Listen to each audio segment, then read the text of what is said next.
I am the only witness to my friend's death, but I can't tell the truth because he asked me to keep a secret that would destroy his family. I'm 33. I live in Boston. I work as a mountain rescuer. Winters in New England, summers in the Appalachians. My life is about pulling people out of the abyss. But there's one thing I can't get out of my head: the memory of my best friend's death. His name was Mark. We had been friends since childhood. We went to school together, got married, and became parents together. He was 3 months older than me. He had a wife, Sarah, and 2 children, Emma, 8, and Ben, 5. He was the one who always laughed first and defended everyone last. And then he died. It was last summer. We went on a hike in Vermont, just like old times. Just the 2 of us. No wives, no children. Just nature, fire, beer, talking about how tired we are of everything. He didn't sleep last night. He sat by the fire. His gaze was somewhere in the darkness. "James," he said, "I want you to know the truth. If something happens to me, don't tell them everything." "What do you mean?" "I'm sick," he said. "Not the body. The soul. I've been taking antidepressants for 2 years. And last year, I started taking them harder. And now I'm addicted. Not to alcohol. To pills. And I can't stop." I didn't know what to say. Not because I didn't believe it, but because he looked good. Laughed. Talked about a vacation. He was planning to build a garage. "Why don't you tell Sarah?" "Because she's pregnant," he said. 3 months. And I don't want her to lose me. Not now. Not with this truth. But she'll save you. "No," he said. "She'll judge me. She's afraid of addiction. Her father died of an overdose. And I can't give her this pain. Then go to the doctor." "I've tried," he said. "But they say, you need rehab. 3 months. Without your family. And I can't leave them. Not now." We talked for a long time. I tried to convince him. He refused. And the next morning he disappeared. I found him an hour later. In a deep ravine. There was no sign of a struggle. There was no screaming. Only shoe marks on the edge. And an empty pill bottle in my pocket. I called the emergency services. I said, "He fell." I didn't mention the pills. I didn't remember the conversation. Only, he tripped. Maybe he lost his balance. 2 days later, the funeral. Sarah held the children. She cried. She didn't blame anyone. She just said, he was strong. What broke him? And I stood there, looking at her. And I knew. I know the answer. But I can't tell you. Because before he died, he said, "If I fall, tell me it was a malfunction. That I wasn't sick. That I didn't betray them. Otherwise, she'll lose me twice." And I promised. And now I have to decide whether to keep this secret or destroy the family to save his memory. I couldn't put it off. Not because I was angry, but because I knew that if I didn't find more, I would never know if I'd done the right thing. I called Sarah. Not because of lies. Because of kindness. "Sarah," I said, "did Mark have anything personal left? A diary? Notes? Something he could leave for the children?" She fell silent. "Yes," she said. "I found his diary. In the garage. He wrote it for himself. I hadn't read it. I was afraid. But he said, if anything happens, give it to James. He'll understand." Asterisk. A week later I received the box. Inside was a black diary, tattered and stained with coffee. And the first entry was from March 14th of last year. "I took OxyContin for the first time today. Not because I was in pain, but because I couldn't stand the silence in my head. This emptiness. This feeling that I don't deserve anything. The pill took that away. For 6 hours. And I can't live without it anymore." Next entry in a month. Emma asked today, "Dad, why are you so tired?" I said, "I just work a lot." But she sees. She always sees. And I'm afraid that one day she'll ask, "Do you still love me?" And I can't say yes, because I don't believe it myself. In 2 more months. Sarah is pregnant. I should be happy. But I'm afraid. Because I know I can't be a father to another child when I can't be myself. And if they find out I'm addicted, they'll judge me. Not because I drink, but because I betrayed their trust. One of the last entries. A week before the hike. I don't want to die, but I'm afraid to live. Because every morning I feel I'm not who I'm supposed to be. And if I fall, let them think it was a malfunction. That it wasn't me. So that the children remember me strong. And not broken. I closed the diary. I couldn't breathe. Not because I was moved, but because I understood.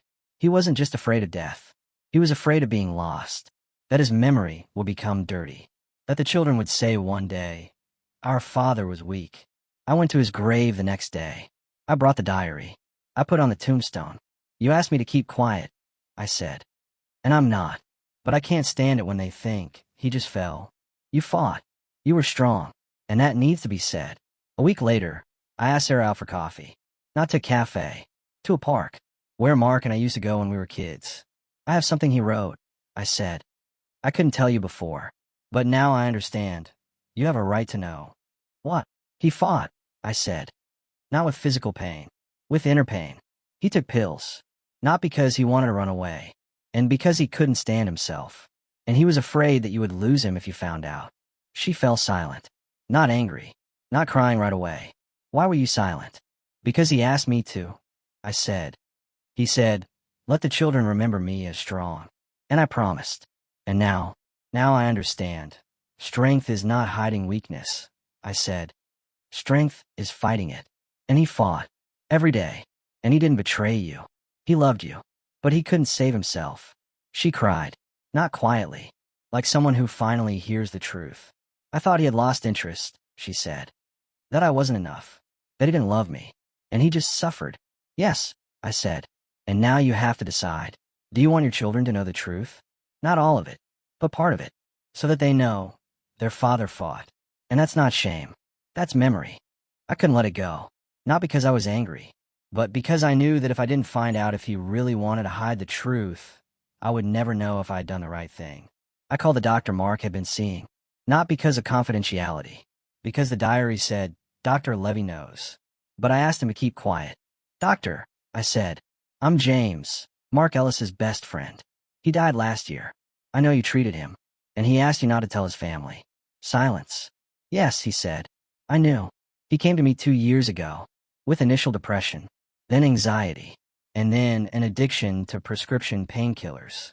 He didn't want drugs. He just wanted to stop feeling this emptiness. And you treated him? Yes, he said. But he refused to go to rehab. He said, I can't leave the kids for 3 months. Not now. My wife is pregnant. She's already lost her father to addiction. I can't be the same for her. Couldn't you tell the family? I could, he said. But it would break the trust. And he would stop coming. And without treatment, the risk of overdose triples. So I stayed with him. I treated him as an outpatient. I prescribed safe doses. And he promised, I'll stop. In January, when the baby is born. But he didn't stop. No, the doctor said. The last time he came was a week before the hike. He said, I'm tired. I can't lie anymore. But I can't ruin their lives. And he asked me, if something happens to me, don't say it was an addiction. Let them think it was a tragedy, not a mistake. And you agree? Yes, he said. Not because he broke the Hippocratic Oath, but because he kept his promise to the patient. He didn't want his children to grow up thinking father was weak. He wanted them to remember he loved us. I couldn't answer. I just stared at the wall. He didn't betray his family, the doctor said. He protected them, even when he was losing himself.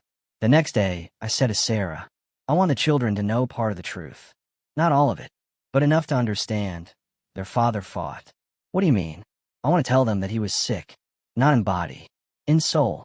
That he fought fear, a feeling that he didn't deserve anything. And that he loved them more than anything. And about the pills? No, I said. Not now. Maybe when they grow up. But now they need to know. Their father didn't just die.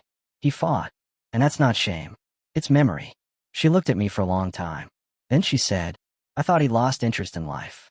And he just couldn't find his way back. And he was trying not to hurt us in the dark. Yes, I said. And now we can say, he was strong, even when he looked weak. A week later, the 4 of us, me, Sarah, Emma, and Ben, gathered in the park where Mark had once picked chestnuts for them. I said simply, your dad was sick. Not in his leg or his throat. In his soul.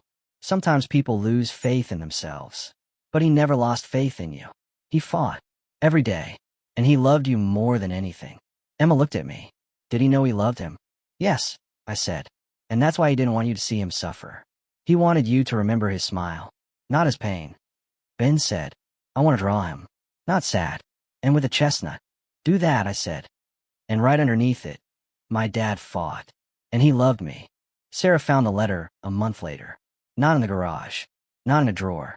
in Ben's old toy, a giant stuffed hedgehog that Mark had bought him on his first day of life. It said, "Hedgehogs are protective of their own, and I will be for you." Inside was an envelope. It said, asterisk for Emma and Ben. When you're ready to read it, give it to James. He'll tell you when. Sarah brought it to me. Her hands were shaking. He knew, she said. He knew he might not survive. And he said nothing. I opened the envelope. I was shaking just as much. My beloved children, if you're reading this, then I'm gone. And maybe someone told you I fell. Or someone said I was sick. But I want you to hear it from me. I was sick, not in body, in soul. Sometimes I felt like I didn't deserve you. My mother, my life. And that feeling was stronger than me. I took pills to not feel it. But they didn't cure it. They only hid the pain.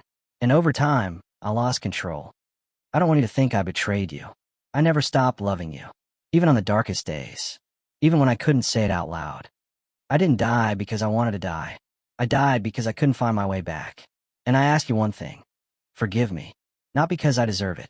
And because you deserve peace. You're the best thing I ever did. And if you remember me, remember. Dad fought. He was weak. But he loved us. With all my love. Your dad. Mark. I read out loud. Not out loud. Just for myself. And then for Sarah. She didn't cry. Just sat there. Like someone who finally hears what they've been waiting for years. He didn't want to leave us, she said. He was afraid he had already left us. In his head. Yes, I said. And now we have to decide whether to give this letter to the children. And when. Not now, she said. But someday. When they are ready to understand that love is not about perfection. That a father can be broken and still love. A week later, I went to his grave. I brought a letter. I put it under the stone. You asked me to keep quiet, I said. And I kept quiet. But now I have told the truth.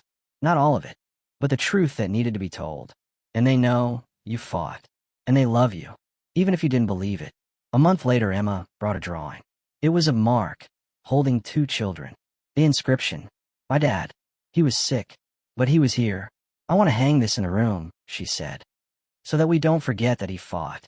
Yes, I said. And to know, fighting is not weakness. It is the greatest strength. 6 months had passed.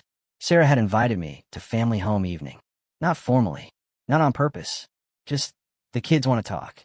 When I arrived, they were sitting on the floor in the nursery. Around them were drawings, photos, toys. On the wall was a new painting. Mark holding them both. Signed, the dad who struggled. Dad James, Emma said. We want to ask. Listen, I said. Did Dad know we loved him, she asked. Even when he was sick. I couldn't answer right away. Not because I didn't know, but because I understood. This question wasn't about the past. This question was about forgiveness. Whether they were enough. Yes, I said. He knew. Not because you said it every day, but because you were with him. That he saw your smiles. Heard your voices. Held your hands. And that was the only thing that kept him going. And why didn't he tell you he was sick? Because he was afraid you'd be scared. I said. That you'd start to look at him differently. That you'd stop thinking of him as strong. And he wanted you to remember him as strong. Ben looked at me. But he was strong, wasn't he? Yes, I said. Strength isn't when you don't fall. Strength is when you fall and try to get up. And he tried. Every day. And he didn't betray you. He protected you. Even when he lost himself. They were silent. Not out of guilt. Not out of pain. But with understanding. Then Emma said, I want to write him a letter. Yes, I said. And I will help. She sat down. She wrote for a long time. Then she read, Dear Dad, we know you struggled. And we love you. Not because you were perfect, but because you were ours. And we forgive you. For everything. Even for not believing in yourself. Because we do. And we always will. With love. Your Emma and Ben. A week later we went to the park where he loved to pick chestnuts. We put the letter under an old oak tree. The same one under which he once said, This is our tree. Nearby are the chestnuts they picked. We will come here, Ben said. So that he knows we haven't forgotten him. Yes, I said. And so that you know he hears you. Not with words, but with the heart. And in that moment I understood. Forgiveness doesn't come from words. It grows in silence. In memory. In drawings. In chestnuts that children pick. A month later, I visited Dr. Mark. They know, I said. And they forgave. That's the most important thing, he said. It's not how a person died, but how their memory lives on. And if the children understand, their father fought, then he didn't betray them. He just couldn't save himself. But he loved. I came home. I sat on the porch. I looked at the stars. And I said out loud, "You were strong, my friend." And they know it.